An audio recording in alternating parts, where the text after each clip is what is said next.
keep coming back, keep coming back, keep coming back, keep coming back. That horrific, strange little farce, little performance, little hoo-ha, little hey-ho, was witnessed by me and a mate. We went to the World Convention of Narcotics Anonymous. This is about, God knows, man, maybe 8 years ago. And it was in Barcelona. And they have like their guest speakers, their closing shares. Like these are the sort of people like a million years clean. They're so clean, they walk past junkies and the junkies detox just by, it's like a contact low, so to speak. And they get up and they tell their story and everyone marvels at them. They record them and then sell them online. And this bloke was going, it only takes one NA meeting to make you want to kill yourself. But a whole 3-day convention is it's a mass suicide waiting to happen, really. And we were just sitting there with the life force drained from us, and this bloke was going, I was sitting in that crack house. I was looking at that pipe. I was looking at those rocks. I was looking at those other people. They were like me, and I didn't want to be like them. And all I could hear in my head was, boom, boom, keep coming back, boom, boom, keep coming back. And they were the drums, and they were the voices of my village. Because my village is NA. Narcotics Anonymous is my village. And those voices are my people.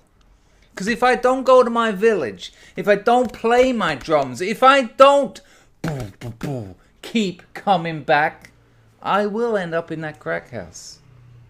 I might die. Yeah. Yep. They're the people from his village. It was hard work getting out of that seat.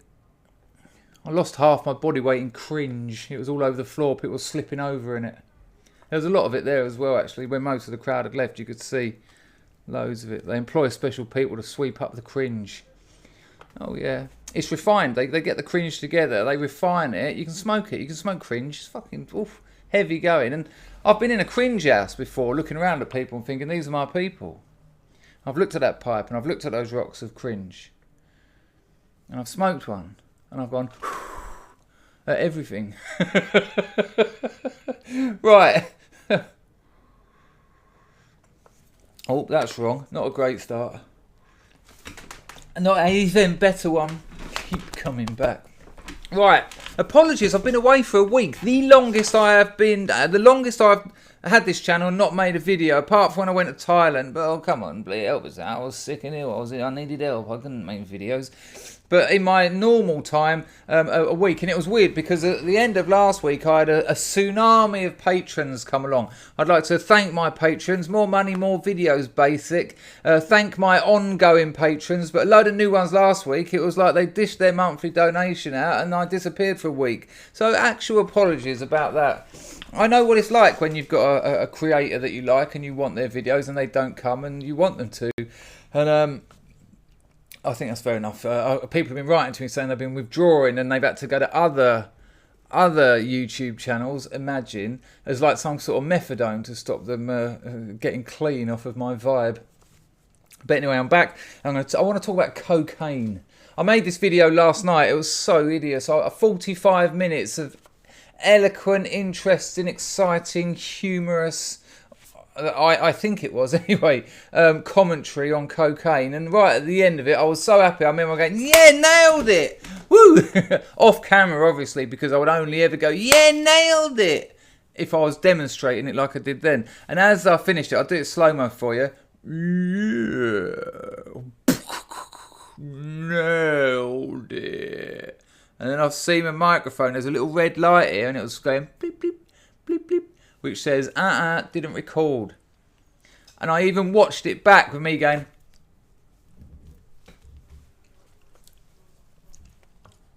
prepare a wiping surface. All that. Couldn't make head nor tail of it. I suppose I could get a lip reader. No, that's going to happen. What am I talking about? Anyway, so I didn't try and re-record it straight away afterwards. I've learnt that from stand-up. When you do stand-up, you improvise loads of stuff. And when it goes down well, you make a note of it. And the next night you use it. But you try and make it appear off the cuff and improvise again. And it doesn't work because it's now theatre. It's not true. And humans, audiences, they can tell. It's kind of interesting. The same words said almost the same intonation, gestures, everything. To you, it's identical, but the response is different. Audiences love honesty. You know, this is why like people falling over has been an exception. You know, there's TV shows about it, internet shows about it, prank shows, dogs hitting their head on walls, kittens eating small bits of mirror. It's been a week. It's going to take me a little bit while to get back in the saddle. Oh yeah, yesterday morning I went to take my pants off, ripped them in half. Not even sexy. There was no one here. It wasn't like, let's go. I just grabbed them and the top of it's got caught on my jeans and it went. I think they had a weakened gusset from, don't like saying gusset, I've said it twice now on my channel, once in this 12, it's thrice. But yeah, a worn saddle, and as I've sort of angrily pulled them, I don't know if you saw, rewind and watch my eyes then when I just looked a little bit odd, because I was thinking whether to tell you the next bit, which was, I was so annoyed that they'd ripped almost in half that I just pulled my jeans back up and went out with them. Basically one pant, a singular pant. For the Americans, we call underwear pants. We always laugh at your TV shows and films and that when they say, can I come to your party? I've only got my pants on. As an example.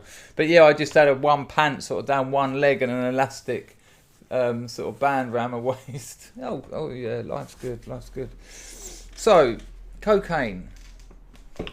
I went to a mate's party the other night, and when I arrived there, my friend whose party it was had a load of MDMA crystal, and he was proper jangled, like eyes like plates, and just all right, and it was like, yeah, all right, and straight away there's that barrier in between us. It's there. It's like there's like a sort of a 2 foot sort of fog between us, and it's like, okay, I understand this now. It's limited.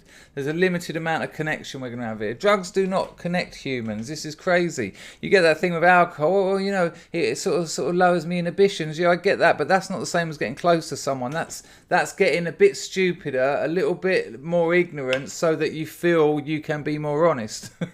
But you're taking a different part of yourself to the party. Do you understand? You're not putting your full hand on the table.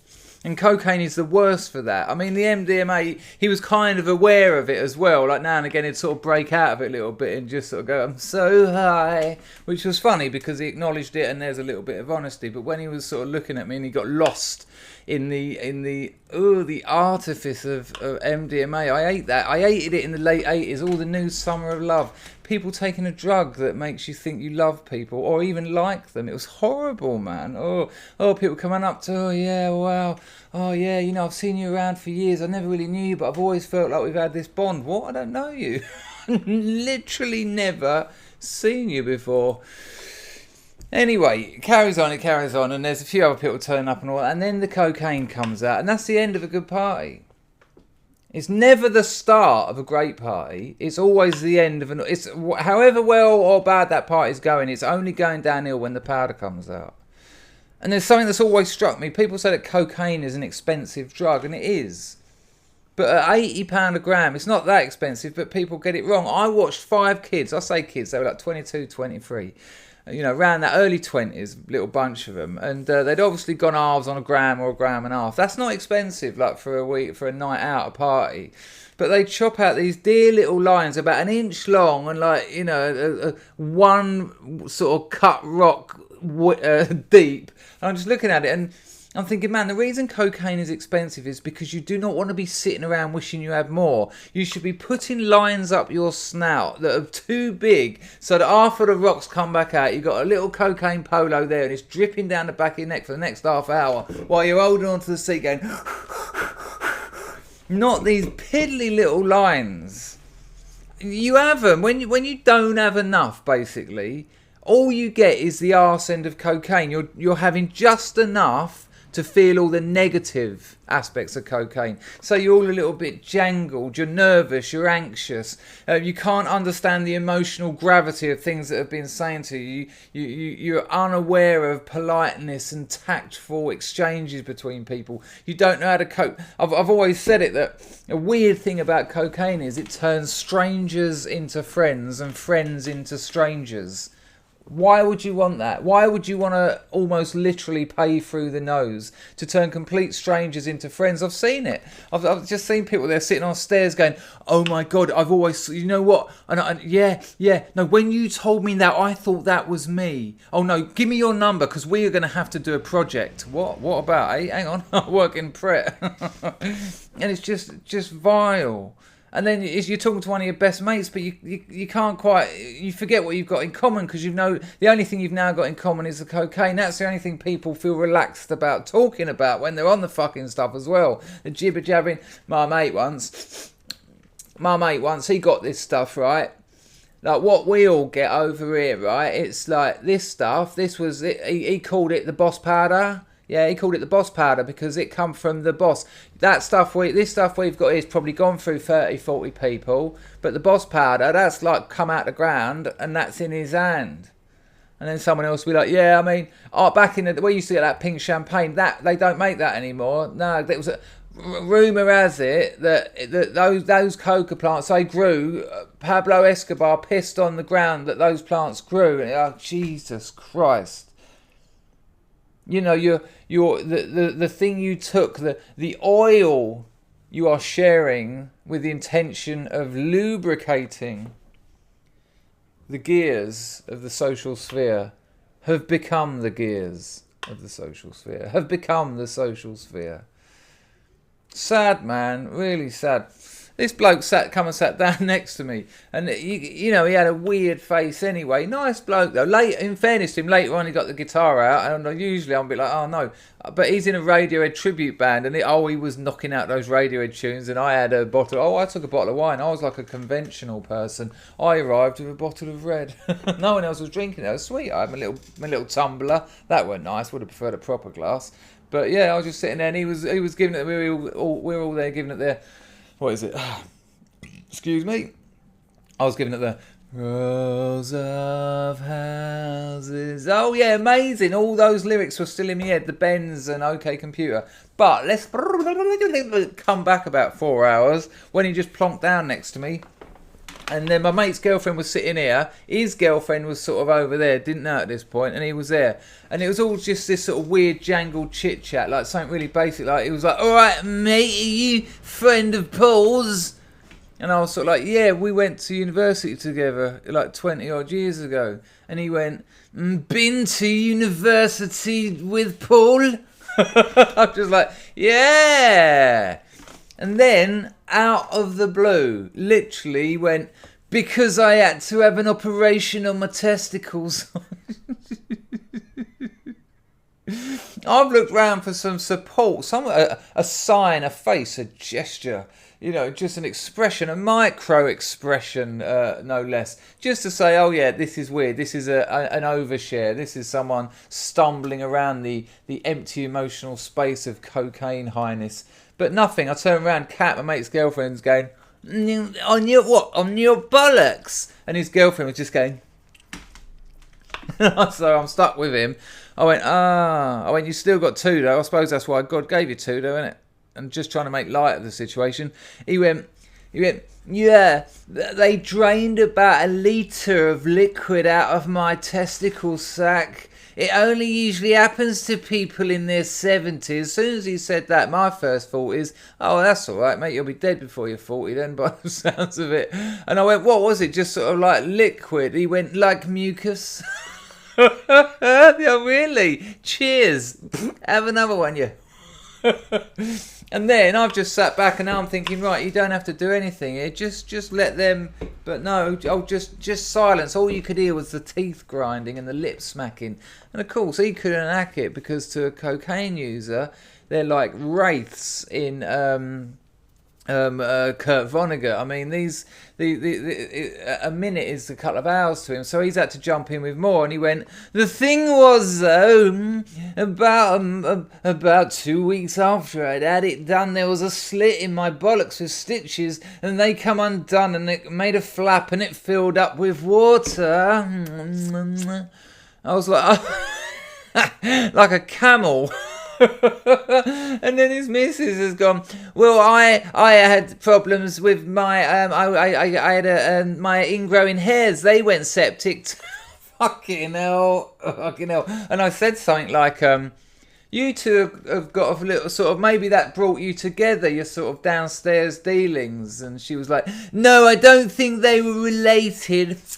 And I was like, no, okay. But I left my wallet there. No, I didn't. I thought I did. I had to get an Uber at like 4 o'clock in the morning. And I got back and I was like, whoa. That was strange. And then I realised I'd lost my wallet, and I was thinking, oh fuck. And I was thinking that my ex-girlfriend bought me that, and it, you know, it only had my cards in it, no money, but you don't want to have to go cancelling your cards and all that. I checked online, no money missing, not much in there. But I was just worried that my wallet might have, you know, I had a business card in there, my phone number on it, so I thought, no one's phoned me, yet no one's spent any money, which makes me think that my wallet must have just been in the gutter. Like a little baby bat or something with its little wallet arms closed, just slowly getting wet and gutter life, like a homeless wallet.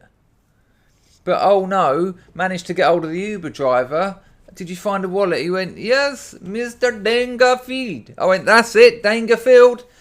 Shot up there tonight, up to Edgware, and picked up my wallet, so not all bad. But yeah, that fucking cocaine. You know, cocaine was originally designed for intravenous use. That's why it's got hydrochloride salt in it. It makes, because the cocaine base, that's it doesn't mix with water. So they put the hydrochloride salt, they turn it into a hydrochloride salt, so it mixes with water so you can inject it.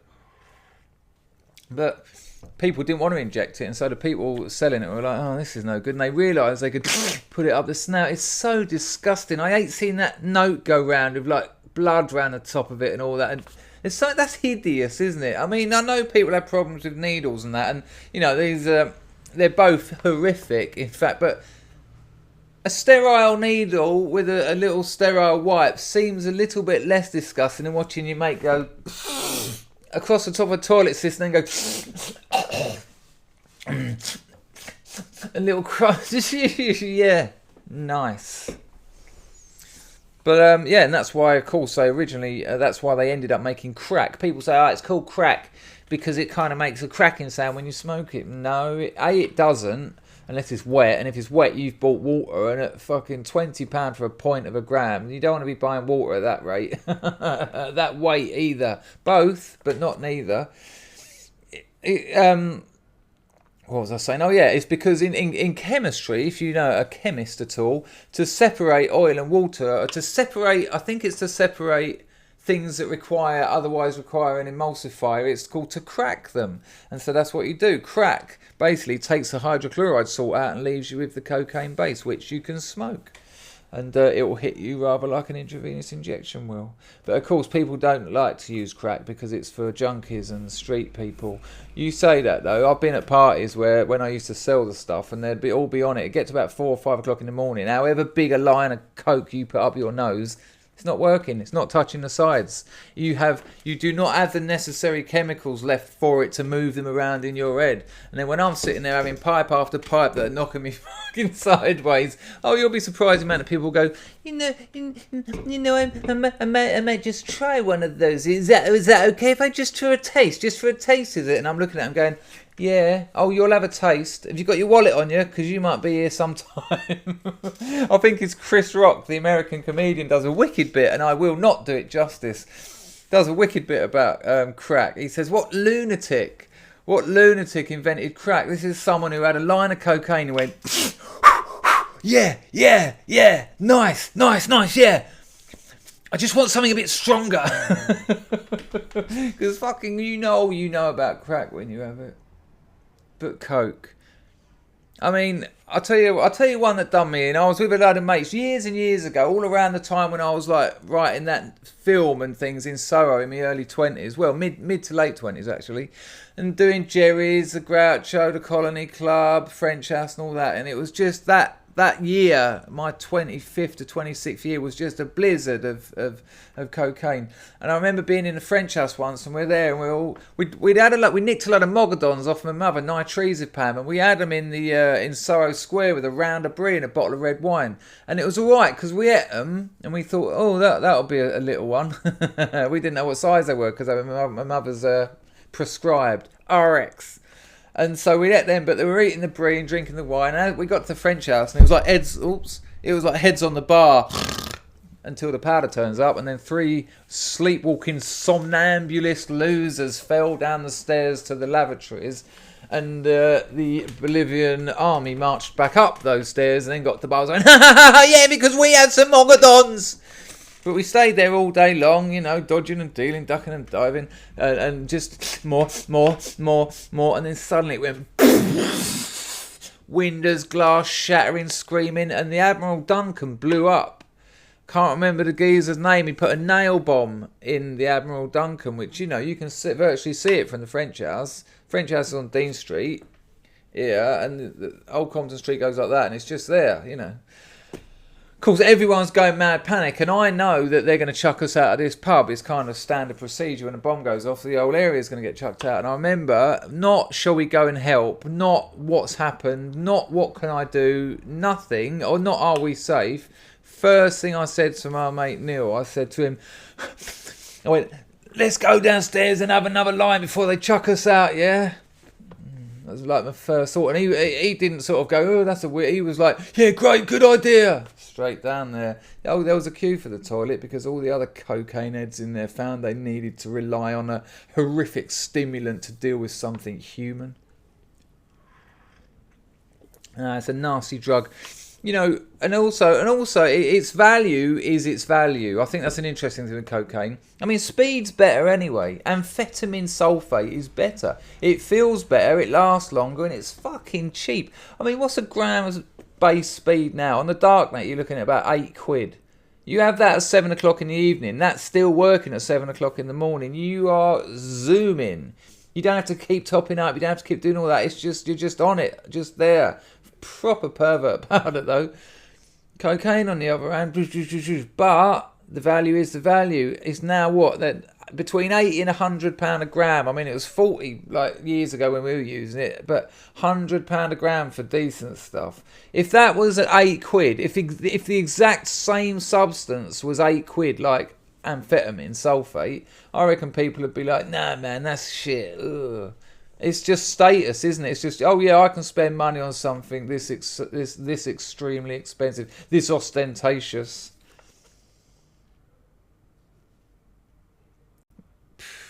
Imagine having that mindset.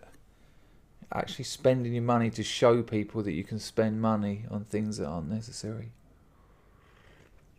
But, you know, I don't. Let's not fuck about here. I did do a few years as a crack addict, though. £1,000 a day of crack. Yeah, I'm not separating myself from these people. I think more than anything, it was nice to be able to go to a party where there was all that cocaine everywhere, not be tempted in the slightest. Didn't want any of it, didn't want anything to do with it. What I used to have done, of course, when people used to wrap me lines up, I'd go to the toilet, shake them in a Rizzler and inject them when I got home. I washed them up as crack at the party. And, you know, I remember many a party I had to run out to go and get some bicarb from the all-night petrol station. And then I'd come home, and if you think cocaine ruined the party, oh my lord, did the crack ruin the party. But I just sat there watching them, and I felt a little bit for them. I also realised it's rites of passage. This isn't me judging them. I'm not pretending they're all cunts. They're like I was, young men predominantly, trying to find their way in the world. But it was nice to just I had a couple of bifters and a few glasses of red wine, and it was quite pleasant, actually. I enjoyed it. Yeah.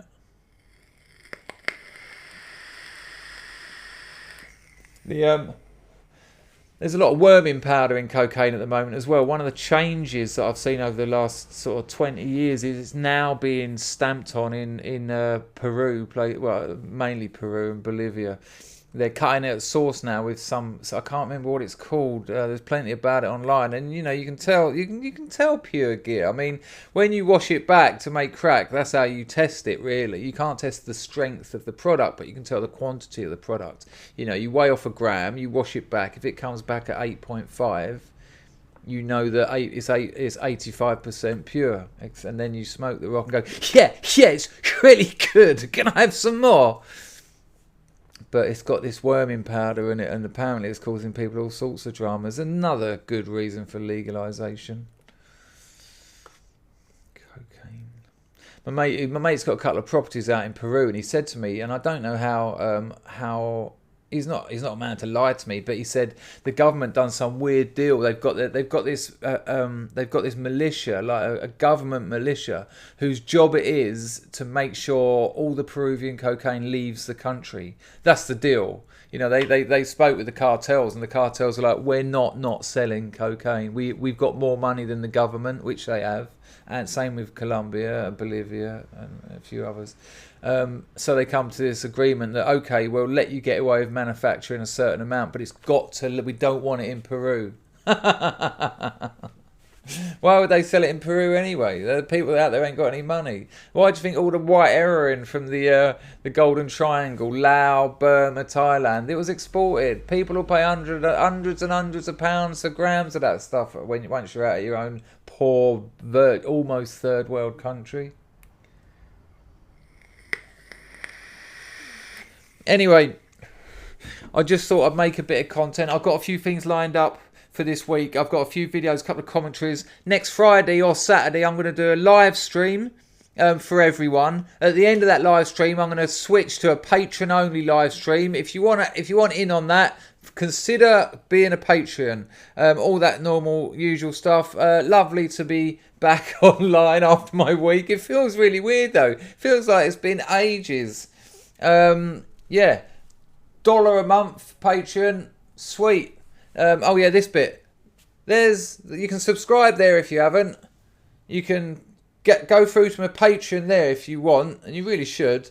Or you can watch another video there. Oh yeah, just before we go, which is going to fuck up all of that, which means they didn't work because you can only stick them at the end. So I'll be doing that again in a minute.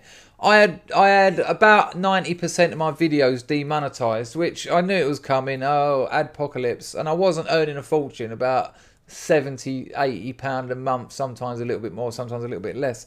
But at the same time that happened, my sub count has taken an absolute hiding, and I've got no evidence for this apart from what I've seen with my own channel. But when the monetization, when the videos got demonetized, my sub count stopped going up. I was going up 15, 20, 25 a day. The day after my demonetization, I've been going up 1 or 2 a day. Why would that be? Maybe because YouTube don't list videos that aren't monetized, because they're listing videos to sell advertising. So why would they promote videos that haven't got adverts on them? So there might be a weird extra kick in the cunt from the adpocalypse, which is videos not being listed. So do us a favour, share my videos, tell your friends, get your mum involved. Oh yeah, graffiti your headmaster's perennium with my URL. Right, here we go. You can subscribe there, you can Patreon there, or you can watch another video there. See you later.